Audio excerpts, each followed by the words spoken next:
माननीय Shri Ravichander वद्दी Raju will speak in Telugu. Telugu ma'am.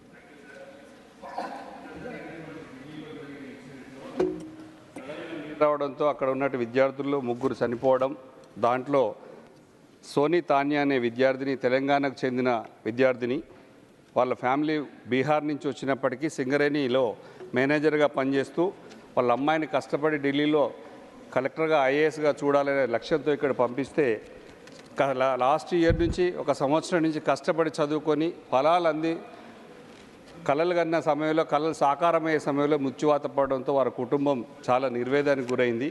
మిగతా ఇద్దరు విద్యార్థులు కూడా అలాగే చనిపోయారు. వీరందరికీ కూడా మా బీఆర్ఎస్ పార్టీ తరఫున ప్రగాఢ సానుభూతిని తెలియజేస్తున్నాం. ఇదే విషయాన్ని కేటీఆర్ గారు కూడా ట్విట్టర్ ద్వారా కేసీఆర్ గారు కూడా ప్రగాఢ సానుభూతిని తెలియజేశారు.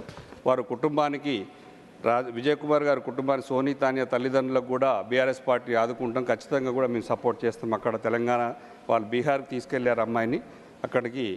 అయినా ఆ అమ్మాయి చనిపోవడం పట్ల మేము చాలా బాధగా వ్యక్తపరుస్తున్నాం. లాస్ట్ ఇయర్ వచ్చింది అమ్మాయి చదువుకోవడానికి.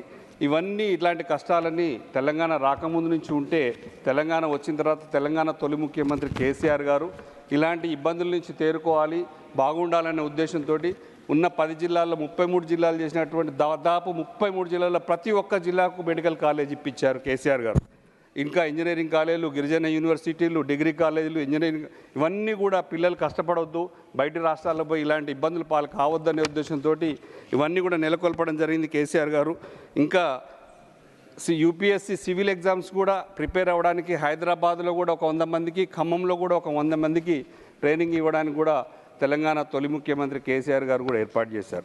ఇవన్నీ సంఘటనలు వాళ్ళ తల్లిదండ్రులు ఎంతో కష్టపడి బాధతో తీసుకొచ్చి ఇక్కడ చదివించి ఈ బాధలోంచి తేరుకోవాలని చెప్పి, తొందరగా తేరుకోవాలని వాళ్ళ కుటుంబానికి ప్రగాఢ సానుభూతిని ప్రకటిస్తూ, ఇలాంటి సంఘటనలు మరీ జరగకుండా ఉండాలని మనస్ఫూర్తిగా మన ప్రభుత్వం ద్వారా, మీ ద్వారా ప్రభుత్వాలన్నీ కూడా ఇలాంటి సంఘటనలు మరొకసారి జరగకుండా చూడాలని చెప్పేసి కోరుకుంటూ, ఇంకా విదేశీ విద్య గురించి కూడా కేసీఆర్ గారు విదేశంలోకి వెళ్ళి చదువుకోవడానికి 20 లక్షల రూపాయలు కూడా స్టూడెంట్స్కి ఇవ్వడం జరుగుతుంది. ఇంకా ఎన్నో చేసుకుంటూ పోతున్నాం. ఇంకొకసారి ఇలాంటి జరగకుండా చూడాలని చెప్పి మనస్ఫూర్తిగా మీ ద్వారా ప్రభుత్వాన్ని విజ్ఞప్తి చేసుకుంటాం. Thank you sir.